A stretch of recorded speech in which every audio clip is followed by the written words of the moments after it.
انسان خوش قسمت کون سا ہے؟ ہم زبان سے کچھ کہیں اور ویلیوز پریکٹیکلی کچھ اور ہوں، ظاہر اس کا پھر زیادہ اثر نہیں پڑے گا۔ اب میں ایسی آپ کی خدمت میں عرض کر رہا ہوں، چند مہینے پہلے میں یو کے میں تھا تو وہاں پر کچھ دوستوں کے درمیان بیٹھا ہوا تھا، تو ایک صاحب نے ایک بچے سے، جوان سے یہ کہا کہ تم خوش قسمت ہو کہ تمہارے بابا نے تمہیں یوکی کی نیشنلٹی دلوا دی ہے۔ ممکن ہے مجھ سے کوئی یہ کہے کہ مولانا وہ اس نے ایسے ہی کہہ دیا ہوگا، آپ اس کو زیادہ سیریس نہ لیں، لیکن مجھے جو طالب علم ہونے کے ناطے سوچنا پڑتا ہے وہ یہ کہ لوگوں کا خوش قسمتی کا معیار کیا ہے؟ یہ معیار ہے؟ اچھا، اگر مجھ سے کوئی یہ کہے بھی نہ کہ نہیں یہ خوش قسمتی کا معیار نہیں ہے، تو میں کہوں گا پھر ایسی چیز کے لیے جو خوش قسمتی نہیں لاتی، زندگی کے 9 سال کیوں برباد کیے تھے، زندگی کے 6 سال کیوں لگائے تھے؟ انسان کچھ سوچ سمجھ کے لگاتے ہیں نا کسی چیز کے اوپر۔ آپ پلان کر لیں آپ کے نزدیک کس چیز کی کیا ویلیو ہے۔ گفتگو کرنے میں ہم بہت ساری گفتگو کر لیں گے، لوگ تو کبھی کبھی ہم سے ملنے پہ بھی کہتے ہیں مولانا ہمارے لیے بہت سعادت ہے کہ آپ ہمارے گھر پر آئے۔ واقعاً ہے، یہ لفظ استعمال کر رہے ہیں صرف، یہ بہت خوش قسمتی کی بات ہے۔ اگر یہ خوش قسمتی کی بات اتنی تھی تو اس کے مقابلے میں دوسری چیز کے اوپر اس سے زیادہ ریسورس کیوں لگی ہوئی؟ اگر واقعاً یہی خوش قسمتی تھی، اپنے ذہن سے سوچتے رہیے۔ آپ الفاظ اچھے استعمال کر رہے ہیں، یہ بہت اچھا ہے، لیکن اپنی زندگی کی پلاننگ کے اوپر غور کر لیجئے، ایسا نہ ہو کہ الفاظ میں ہی زندگی گزر جائے ساری۔ اب امام فرما رہے ہیں خوش قسمت انسان یہ ہے۔ کس نے فرمایا؟ مولا امیر المومنین نے فرمایا خوش قسمت انسان یہ ہے۔ اچھا، اب یہ جو میں چند صفتیں آپ کے سامنے ذکر کر رہا ہوں، امام نے ان صفتوں کو خوش قسمتی کا اسٹینڈرڈ بتایا ہے، صحیح؟ اچھا، اس کے اوپر آپ نے کتنی محنت کرنی ہے؟ اتنی جتنی آپ اپنے کیریئر کے اوپر کریں اس کے برابر کرنی چاہیے، نہیں کرنی چاہیے، بلکہ اس سے زیادہ کرنی چاہیے کہ بھئی کیریئر کو امام نے خوش قسمتی نہیں کہا تھا۔ مثلا انجینئر ہونے کو، یا چونکہ ٹورنٹو ہے آئی ٹی کے ایکسپرٹ ہونے کو امام نے خوش قسمتی نہیں کہا تھا، امام نے کسی اور کو خوش قسمت کہا۔ وہ جو کہا ہے اس پہ محنت ہونی چاہیے، نہیں ہونی چاہیے؟ اب پرابلم ساری یہاں پر ہے، ہم امام کا فرمان سن رہے ہیں کہ امام فرمانے یہ خوش قسمتی ہے۔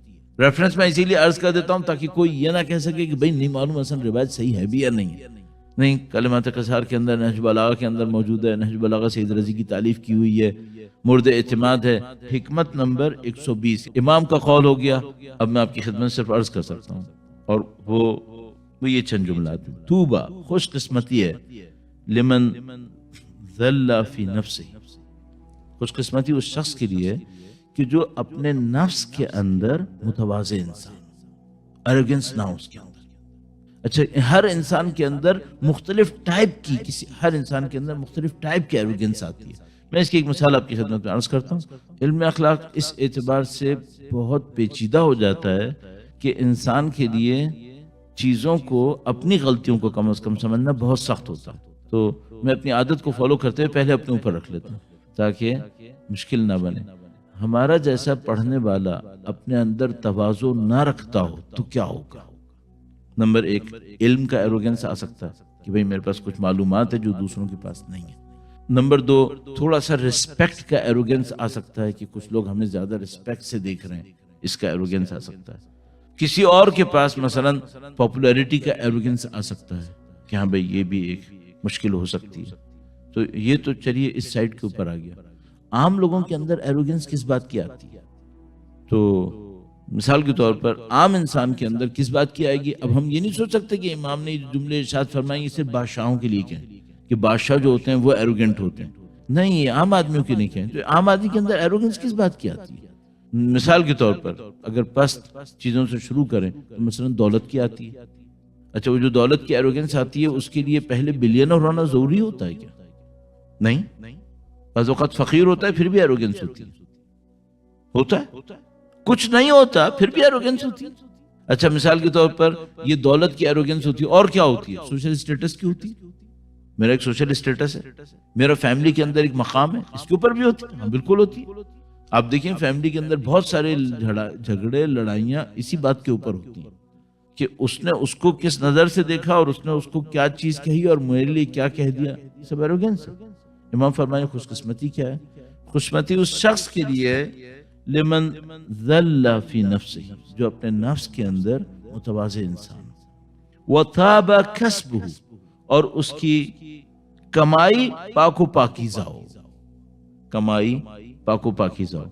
اچھا اب ظاہر ہے کہ یہ جو کمائی کا معاملہ ہے اس میں بہت سادہ سادہ چیزیں کہہ کر ہم اپنے آپ کو مطمئن بھی کر سکتے ہیں، لیکن میں صرف ایک روایت آپ کی خدمت میں عرض کروں گا، اس سے باقی سے آپ خود اندازہ لگا لیجئے گا۔ یہ بہت پیچیدہ ایشو ہے اور میں اس کو یہاں پہ نہ ایڈریس کر پاؤں گا، نہ اس کو بہت زیادہ تفصیل میں جاؤں گا کہ پاکیزہ کمائی ہوتی کیا ہے، کسے کہتے ہیں پاکیزہ کمائی، اور وہ کون سی پاکیزہ کمائی جس کو مولا امیر المومنین پاکیزہ کمائی تعبیر ارشاد فرماتے ہیں۔ صحیح، تو مثال کے طور پر ایک آدمی گھر سے نکلتا ہے، صحیح ٹائم کے اوپر کام پہ پہنچتا ہے، صحیح ٹائم پر کام انجام دیتا ہے، صحیح ٹائم انجام دے کے گھر واپس آ جاتا ہے، کمائی پاکیزہ ہو گئی یا نہیں ہوئی؟ ہو گئی؟ ہاں۔ اچھا اب اس میں ایک گہرائی ہے، اس میں گہرائی ہے کہ اس کی زندگی کا فائدہ ہو کسے رہا ہے؟ اس نے تو کام صحیح کیا ہے، زندگی کا فائدہ ہو کسے رہا ہے؟ اس کی زندگی کا جو نیٹ آؤٹ پٹ نکلے گا وہ نکلے گا کیا؟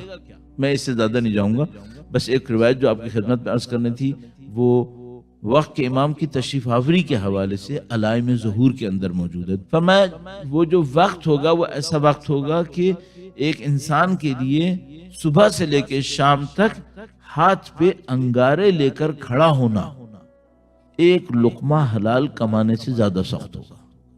یہ روایت موجود ہے، جمال منتظر اردو میں ترجمہ ہوئی کتاب ہے عربی کی منتخب الاثر، اس کے اندر یہ روایت موجود ہے۔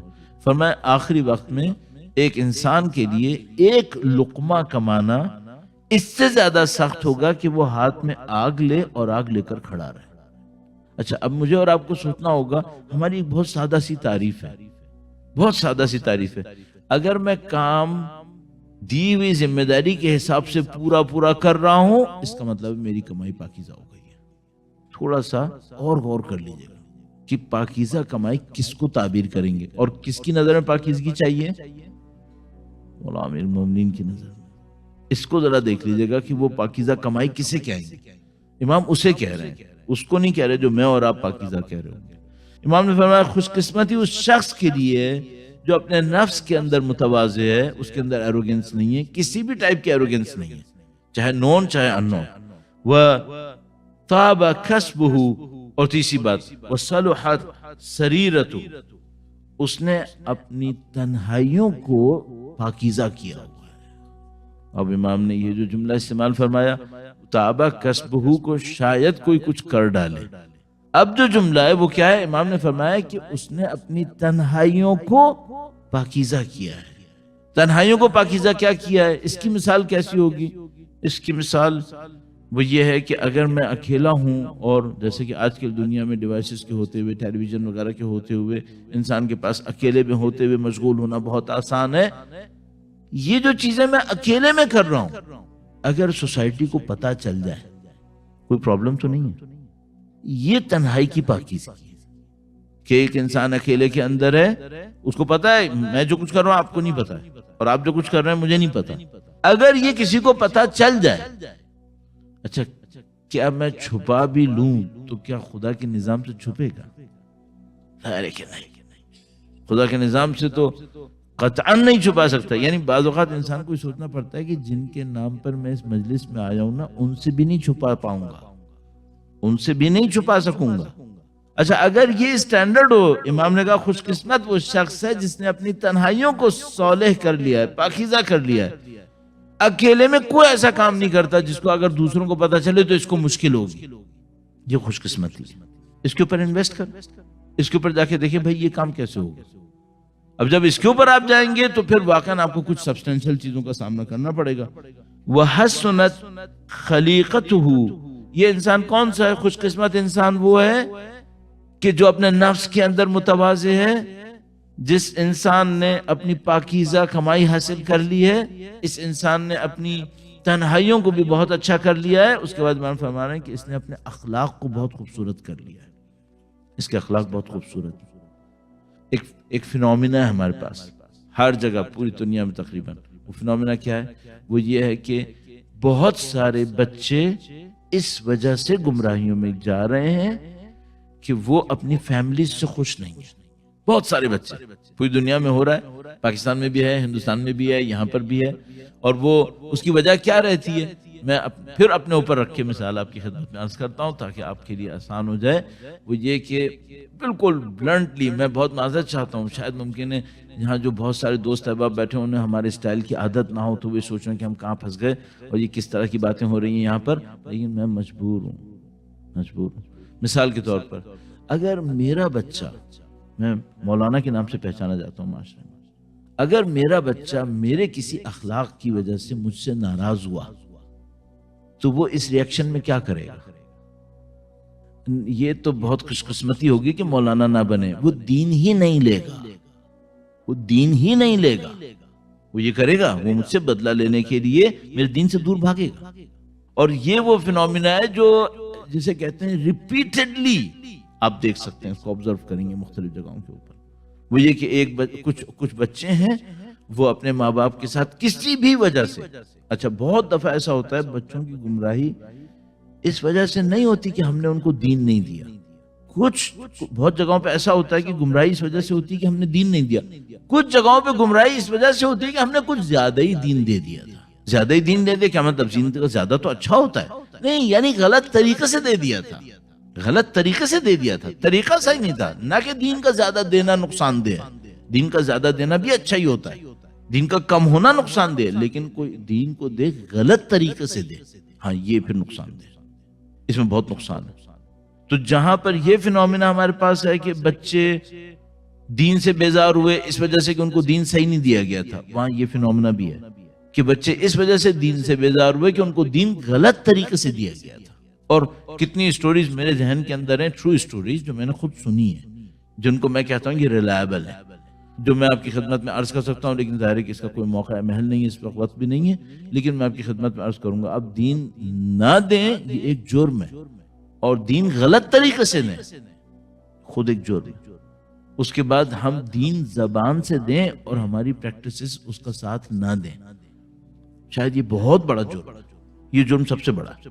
اور میں نے آپ کی خدمت میں عرض کیا کہ اگر میرا بیٹا کسی بھی وجہ سے، میری اولاد مجھ سے بدلہ لینے پر آئی، مجھ سے غصہ کرنے پر آئی، تو مجھ پہ غصہ وہ یہاں پہ نہیں کریں گے، وہ میرے دین سے لڑ کے کریں گے. اور یہ وہ چیز ہے کہ جو ویسٹرن سوسائٹی میں آپ جیسے لوگوں کے معاشرے کے اندر بار بار ریپیٹ ہو رہی ہے. اب آپ نے سوچا آپ کے ذہن پہ چیلنج کتنا بڑا ہے آپ کے ساتھ. نمبر 1 آپ یہ نہیں کر سکتے بچوں کو دین نہ دیں، اپنے دین دینا ہے. نمبر 2 آپ یہ نہیں کر سکتے کہ دین بھونڈے طریقے سے دیں جس سے وہ بھاگ جائے گا، کاؤنٹر پروڈکٹیو ہو جائے گا. اب اتنی دین فہمی، دین کا شعور اور دین دینے کا طریقہ آپ نے کہاں سے سیکھا ہوگا کہ آپ اتنا بیلنس دین دے سکیں؟ یہ چیلنج ہے. صلحت سریرتہ وحسنت خلیقتہ. اس کے بعد ایک اور جملہ فرمایا وانفق الفضل من مالہ. یہ شخص جس کے لیے امام فرمانا یہ بہت خوش قسمت انسان ہے. یہ کون سا ہے؟ اب یہ امامت کے قول ہیں، اقوال ہیں، اور ہم لوگ ایک ایسی بعض اوقات کلچر کے اندر بیٹھے ہوئے ہوتے ہیں جہاں ان اقوال کو سمجھنا انتہائی مشکل پڑ جاتا ہے. امام فرمانے کہ یہ جو خوش قسمت انسان ہے یہ کون ہے؟ اس نے انفق الفضل من مالی. جس مال کی اس کو ضرورت تھی وہ تو ضرورت تھی، جو مال اس کی ضرورت سے زیادہ تھا اس کو یہ اللہ کی راہ میں دے چکا ہے. نہیں معلوم کہاں اسٹینڈرڈ ہے، کہاں تک پہنچا دیا بات. اچھا ہم لوگوں کی زندگی میں جو روٹین ہے وہ کیا ہے؟ روٹین یہ ہے کہ نسلاً بعد نسلاً اضافی مال وراثت میں چلے گا. یہ روٹین. اگر کسی کے پاس ہوا، نہیں ہوا تو معاملہ ہی ختم. لیکن اگر ہوا تو وہ نسل اندر نسل چلے گا بعد. امام فرمایا نہیں، یہ خوش قسمتی نہیں ہے. خوش قسمتی کیا ہے؟ انفق الفضل من مالہ. اس نے اپنے ضرورت سے زیادہ مال کو اللہ کی راہ میں دے دیا. اب آپ ممکن ہے سوال کر سکتے ہیں کہ بھائی یہ جو ضرورت سے زیادہ مال ہوتا ہے یہ ہوتا کون سا ہے؟ سبھی کچھ ضرورت کے اندر ہوتا ہے. اگر انسان ایک دفعہ سوچ لے کہ میں نے ضرورت سے زیادہ، ضرورت کو اتنا بڑھا دینا ہے کہ پوری دنیا اس میں آ جائے گی، تو واقعاً پھر ضرورت سے زیادہ کچھ بھی نہیں ہوگا.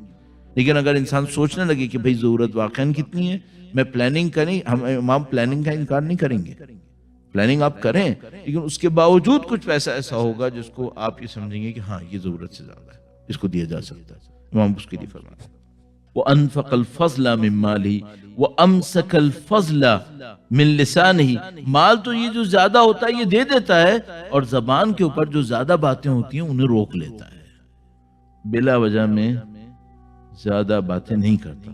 وَأَزَلَ النَّاسِ ازل عن الناس شرہ، اس کی برائی دوسرے انسانوں تک نہیں پہنچتی، اس کی برائی دوسرے انسانوں تک نہیں پہنچتی۔ سوسائٹی کے اندر ایسا زندگی گزارتا ہے کہ اس کی اچھائی لوگوں تک پہنچتی ہے۔